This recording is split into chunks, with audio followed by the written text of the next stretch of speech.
you're 55 years old, you know there's a limit to this life. How many years you're going to get.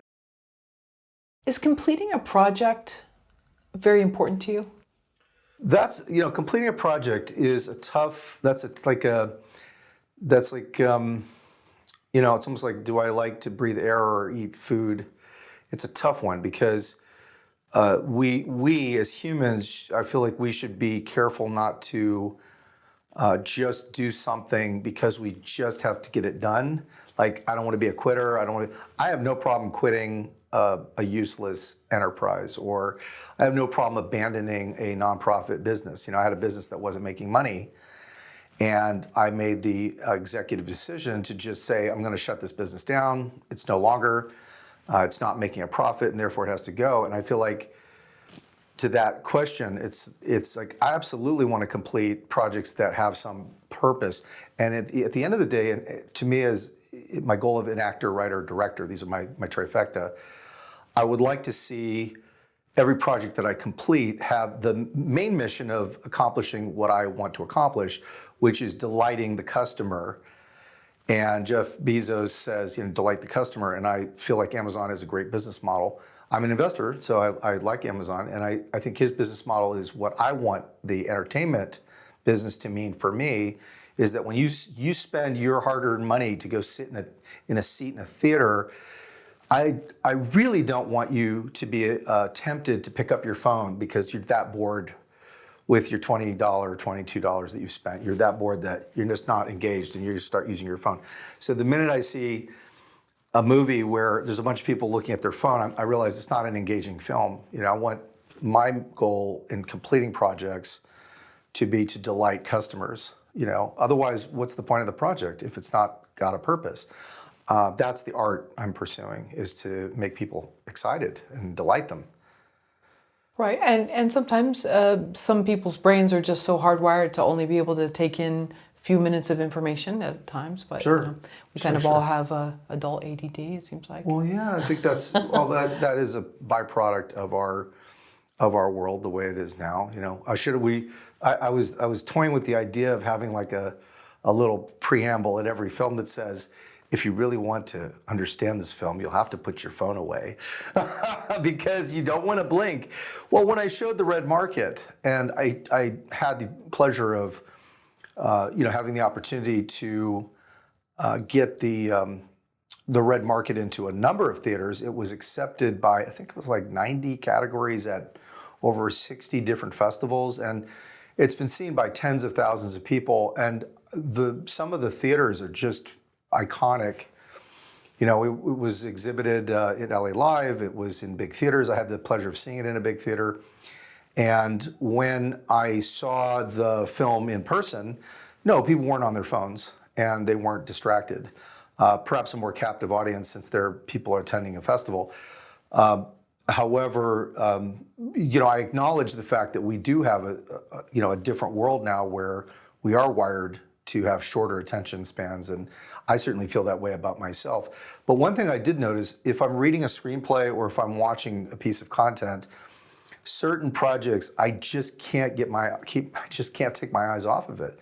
I just feel like I can't. So I told folks that if they're going to watch The Red Market and they really want to understand this film, because it's a little deep, I wrote it that way, they must not blink. They literally need to watch every minute. It's 8 minutes, 45 seconds. You got to really put your eyes on it because there's special effects and you don't really notice them. They're like very subtle. There's a lot of SFX in it. There's digital stuff that we did that, when the digital artist did it, he was, it started out a little bit too much. And then I said, pull it way back. I don't want people to be too obvious that we did special effects of any kind. I don't want it to be obvious. I want it to blend in to the background. Like there's a phone that's just a piece of plastic, but we animated it. It got color, it got a digital display, and you don't really notice it unless you're actually looking carefully. It's a little details. And there's a moment when we're x-raying the face of Zephyr Sage. And if you blink, you miss the fact that we literally see right into his head. It's only a second, half a second. And so, it's the kind of film where, and I would like to produce content where you really there's no filler, I feel like there's can't be any filler. It needs to be a constant engagement. But that could be Pollyanna, you know. Maybe I'm dreaming that Well, that's what it could be. Well, you've done so much, but you said off camera, and if it's okay to revisit this, that you feel like there's an urgency, there's a timeline that you need to accelerate. Yeah, I'm 55. You know, you're 55 years old. You know there's a limit to this life. You know, how many years you're going to get. I mean, I remember when I did I did a stint with LinkedIn, and it was lynda.com at the time, and it was 2010. In 2010, I was asked to do LinkedIn, and there was LinkedIn Learning, you know. There was, 60 hours, I think I did 60 hours of content or something. It was a lot, you know, I did courses. And, you know, 14 years later, they're still on some of them are still on the platform. But that seems like I just walked out of the studio like yesterday, and it's now 15 years later. I feel like just yesterday I was working at eBay, and it's, you know, and boom, it's just going by so fast. So I do feel an accelerated sense of urgency. I wake up every day. My greatest gratitude is that I woke up, so I'm above ground, and that's where I start. I feel like your biggest failure in life is a failure of expectations, and so you need to come in with no expectation. I need to come. I don't speak for anybody else. Don't talk for anybody else. I want to go into every situation expecting nothing, and that helps, especially in conversations where someone says, you know, I need to tell you these. You're prefacing, okay? I get it. You're prefacing, but let me tell you something. I walk in with no expectations, so you know, I'll tell you what I have in mind, and hopefully you can make it happen. Whether it's a cinematographer or a costume or makeup or whatever, you just cope with whatever. You know, we were doing a thing and the prop fell apart, right? And it just fell into pieces. And I was like, oh, okay, well, we'll just use something else. You know, what can you do? It's in the middle. So I feel the answer to your question is, yes, I do feel a sense of urgency. But at 55, where I am different than I was when I was younger, I recognize now that I don't want to say it's a lack of focus, because I think I'm almost certain I was told that I was very good at everything I excelled at. You know, whether it was talent management or working, presentations or content development or writing PowerPoints or whatever. You know, I was an A student, except for PE. You know, PE was never good because I was a chubby kid. Well, we didn't exercise in my family. You know, there was no sports, no little league, nothing, no walking, nothing, no walking the dog, nothing. You know, as a person who excelled in science and math, and I hate accounting. I think it's boring, but I'm really good at it. And for some reason, I'm good at certain things. I can decipher stuff in my brain. I'm good at it. I think that as a director and as a writer, that brings the texture that I would like, the ability to understand things.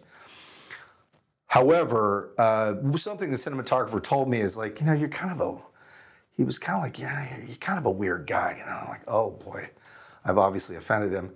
I won't mention names because that's not about that. It's about the failure. I had a failure of we didn't have an affinity. We failed at the affinity. Something went wrong. And, you know, he was working on a project for me, and I failed to connect with him.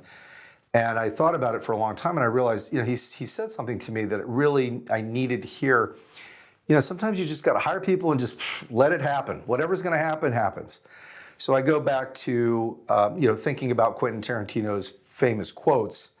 And one of his famous quotes, and he is a delightful director. I mean, you know, you can watch all his movies and they're all fun, despite the fact that they're a little sometimes bloody. I like that about the movies. I don't have any problem with that.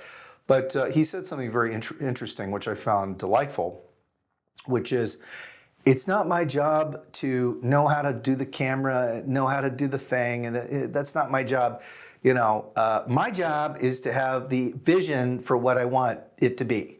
And I'm like, so as I move along and getting out of the solopreneur mentality, because a lot of folks have a solopreneur mentality where they've got all the hats, you know, and I've got all the hats. I really am focused on back to the sense of urgency, is I want to delegate as much as I can to experts. So I want to find the masters of acting, the master actor. I feel like I'm an actor's director anyway, and I want to find the master actor, the best cinematographer, the most talented sound person, or the best, at the special effects. I don't want to be sitting there worried about the details of that. I want to be focused on getting the final look and the result of what that is. And back to time running out. So if I have 1 year, 20 years, 40 more years, my mother lived to be 95, and she was a very obese woman. Let me clarify this. My mother weighed more than me, and she was very large. And, she lived a very long life. And there was not, there was a lot of challenges at the end, but she lived a very long life. And so I think it's logical that I might live another 30 to 40 years. It's possible. But I want to get the good stuff done like in the next 20 years, like make a big film. I'd like it to be a big film. I don't want it to be something that's just screened locally. I'd like the entire world to see my films. It's ego. Honestly, I will not deny that I have a big ego when it comes to making a film. My first feature, I would like it to be seen by the world. Would love that.